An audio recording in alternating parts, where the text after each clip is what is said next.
Hey everyone, I was reading something.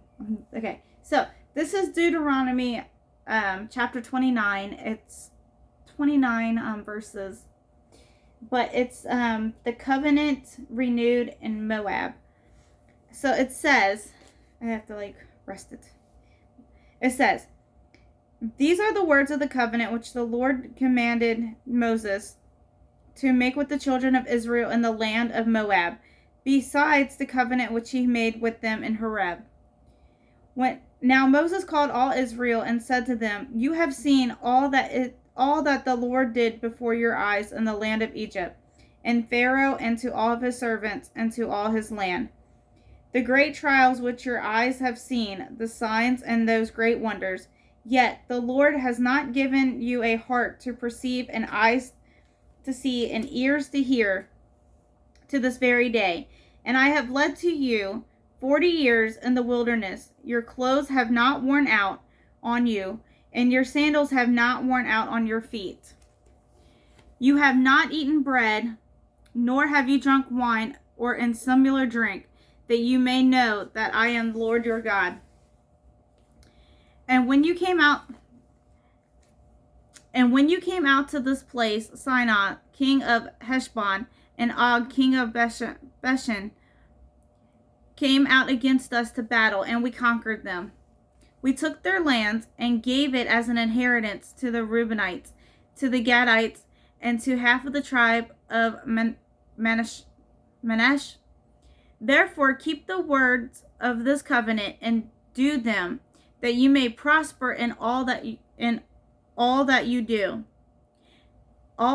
All of you stand today before the Lord your God, your leaders and your tribes and your elders and your officers, all the men of Israel, your little ones and your wives, also the stranger who is in your camp, from the one who cuts the wood to the one who draws you water, that you may enter into covenant with the Lord your God and into his oath, which the Lord your God makes with you today, that he may establish you today as people for himself, that he may be God to you, just as he has spoken to you, and just as he has sworn to your fathers, to Abraham, Isaac, and Jacob.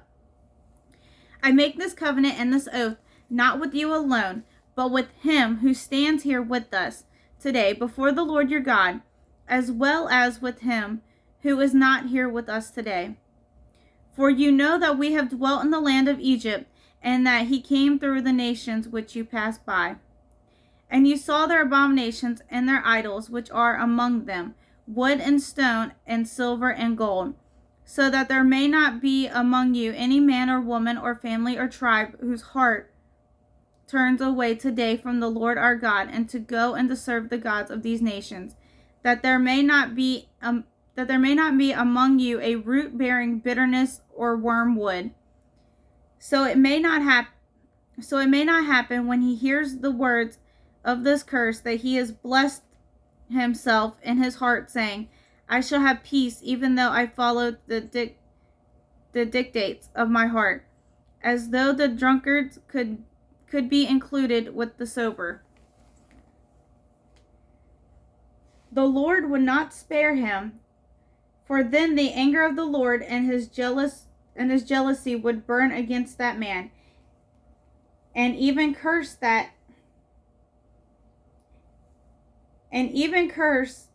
is written in the book would not settle on him, and the Lord would blot out his name from under heaven.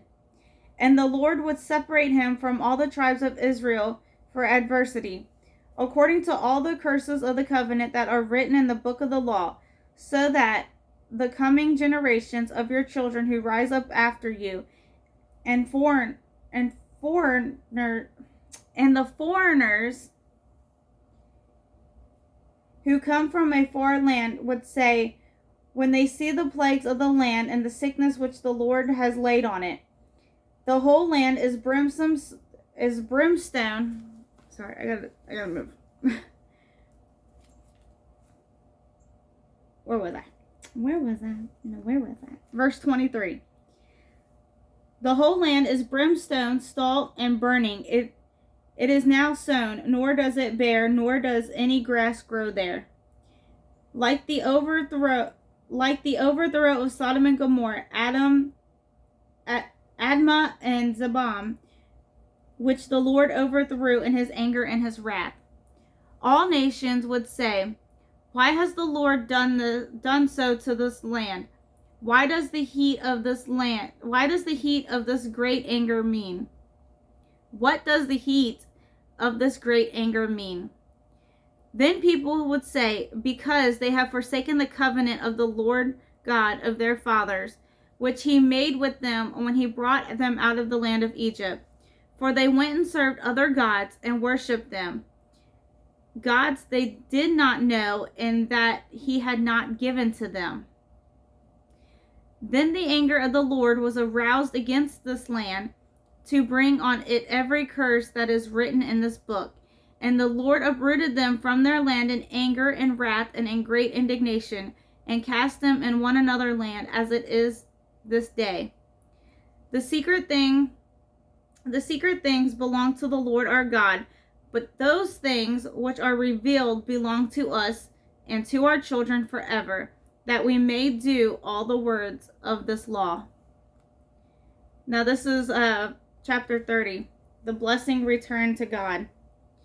Now it shall come to pass when all these things come upon you, the blessing and the curse which I have set before you, and you call them to mind among all the nations where the Lord your God drives you, and you return to the Lord your God and obey his voice according to all that I command you today, you and your children with all your heart and with all your soul, that the Lord your God will bring you back from captivity and have compassion on you and gather you again from all the nations where the Lord your God has scattered you. If any of you are driven out to the farthest part under heaven, from there the Lord your God will gather you, and from there he will bring you.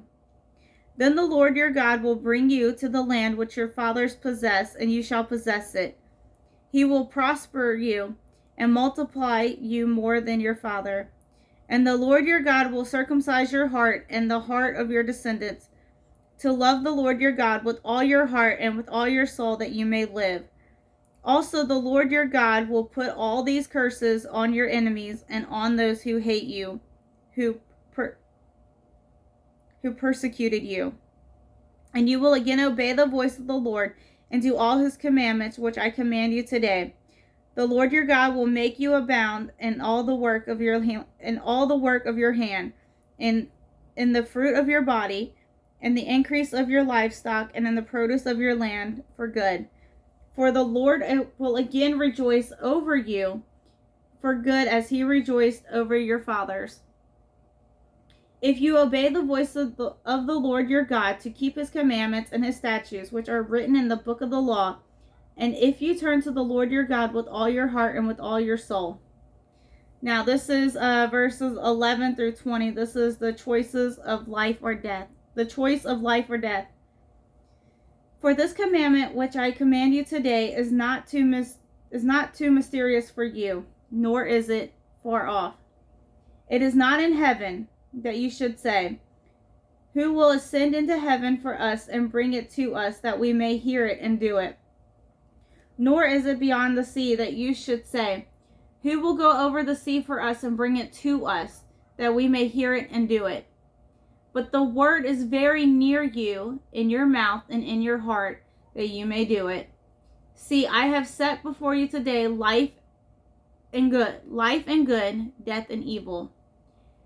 In that I command you today to love the Lord your God, to walk in his way, and to keep his commandments, his statute, and his judgment, that you may live and multiply, and the Lord your God will bless you in the land which you go to possess.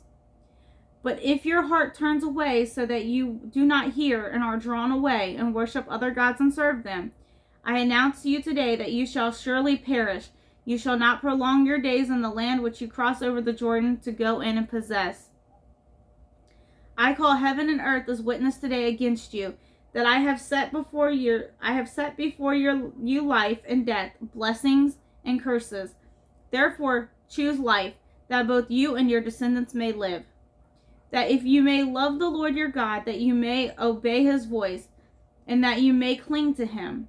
For he is your life and the length of your days, and that you may dwell in the land which the Lord swore to your fathers, to Abraham, Isaac, and Jacob, to give them. That is Deuteronomy 29 through 30. So I hope you guys like this. I'll see you guys next video. Bye, guys.